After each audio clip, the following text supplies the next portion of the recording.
کیا آپ جانتے ہیں کہ ارطغرل غازی نے ہی دنیا کی سب سے طاقتور سلطنت کی بنیاد رکھی تھی؟ اس نے اپنے 2000 ساتھیوں کی مدد سے ایک ایسی حکومت قائم کی جو 700 سالوں تک پوری دنیا پر راج کرتی رہی۔ اس کی نسلوں میں پیدا ہونے والے سلطان محمد فاتح نے ہی دنیا کی سب سے بڑی توپ ایجاد کی تھی۔ ارطغرل کے ذریعے استھاپت کی گئی سلطنت عثمانیہ نے دنیا کو سب سے زیادہ ویگیانک اور ڈاکٹر دیے۔ راکٹ ٹیکنالوجی پر آدھارت دنیا کا پہلا جہاز سلطنت عثمانیہ میں ہی بنایا گیا تھا۔ ارطغرل نے ڈاکٹروں اور عالموں کی ایک بڑی جماعت تیار کی تھی جو مفت میں لوگوں کی مدد کرتی تھی۔ ان کا پورا خرچ ارطغرل خود اٹھاتا تھا۔ ارطغرل اکیلا انسان تھا جس سے منگول بھی دہشت کھاتے تھے۔ 13ویں صدی عیسوی میں جب منگولوں نے مسلمانوں کے سارے بڑے شہر تباہ کر دیے تو ارطغرل نے سوغوت میں دنیا کی سب سے طاقتور سلطنت کی بنیاد رکھی۔ ارطغرل کائی قبیلے کے مشہور شاسک سلیمان شاہ کا بیٹا تھا۔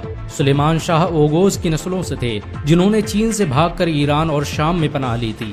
آپ کو یہ جان کر حیرانی ہوگی کہ چین میں آج جن اوئیگر مسلمانوں پر ظلم ہو رہا ہے وہ اوغوز کی نسلوں اور ارطغرل کے خاندان سے تعلق رکھتے ہیں۔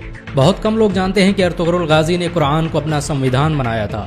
اس کی حکومت میں سود اور بیاج کے استعمال پر سخت مناہی تھی، یہاں تک کہ یہودی اور عیسائی بھی اسلامی قانون کے مطابق تجارت کرتے تھے۔ ارطغرل جب اناطولیہ میں داخل ہوا تو صلیبیوں نے مسلمانوں کے خلاف جنگ چھیڑ رکھی تھی۔ دوسری طرف منگول بغداد کے 10 لاکھ مسلمانوں کا قتل کر چکے تھے، لیکن ارطغرل کے آنے کے بعد اچانک اناطولیہ سمیت وشو کا نقشہ ہی بدل گیا۔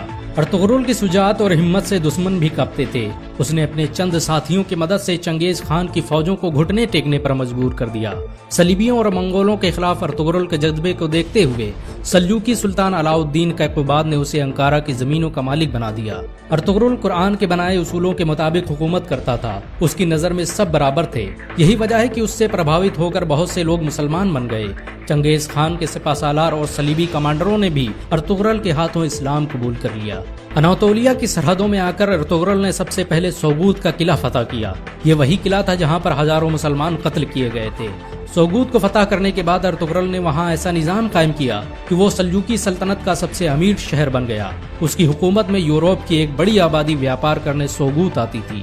ارطغرل بڑا ہی انصاف پسند تھا۔ اس کی تلوار ہمیشہ میان سے باہر رہتی تھی۔ سلجوقی سلطنت کے خلاف سازش رچنے والے سعد الدین کوپک سے لے کر کمانڈر ڈریگوس کو اس نے سرے عام قتل کر دیا تھا۔ ارطغرل نے جس سلطنت کی بنیاد رکھی اس نے ماتر 100 سال کے اندر ہی آدھی دنیا کو فتح کر لیا۔ اس سلطنت کی سرحدیں ایشیا سے لے کر یورپ اور افریقہ تک پھیلی ہوئی تھی، یہاں تک کہ پورا بھومدھیہ ساگر خلافت عثمانیہ کے قبضے میں تھا۔ 17ویں صدی عیسوی تک دنیا کی آدھی دولت سلطنت عثمانیہ کے قبضے میں تھی۔ جاپان، روس اور فرانس جیسے دیش ترکی کی خلافت عثمانیہ سے قرضے لیتے تھے۔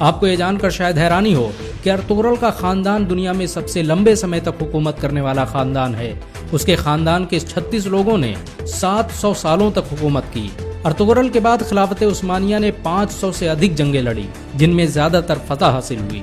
ارطغرل چٹانوں کی طرح سخت تھا۔ وہ جب اناطولیہ آ رہا تھا تبھی راستے میں اس کے پتا سلیمان شاہ کی ڈوبنے سے موت ہو گئی اور اس کے بھائیوں نے اناطولیہ جانے سے انکار کر دیا، لیکن ارطغرل اکیلے ہی اناطولیہ آیا اور صلیبیوں پر قہر بن کر ٹوٹ پڑا۔ منگولوں نے ارطغرل کو مارنے کی ہزاروں کوششیں کی لیکن وہ کبھی کامیاب نہیں ہو سکے، یہاں تک کہ انہوں نے اپنے دشمنوں سے بھی ہاتھ ملا لیا۔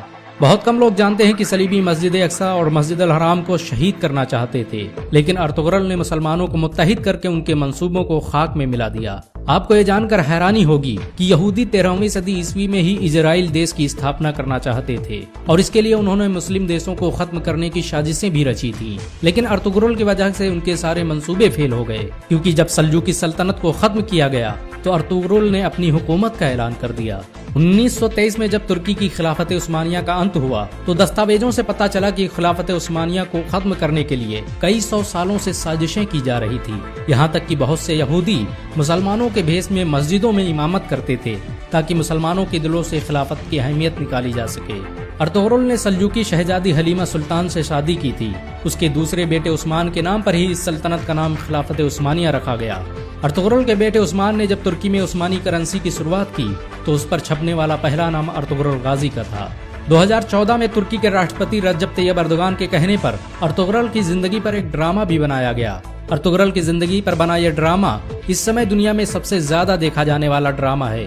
اسے 90 سے ادھک بھاشاؤں میں انواد کیا جا چکا ہے اور دنیا کے 150 سے ادھک دیش اس کا لائیو پرسارن کر رہے ہیں۔ امریکہ نے جہاں اس ڈرامے کو خاموش بم کہا ہے تو وہیں اسرائیل اسے دنیا کے لیے خطرہ بتا رہا ہے، کیونکہ انہیں ڈر ہے کہ مسلمان کہیں پھر سے خلافت کی بات نہ کرنے لگ جائیں۔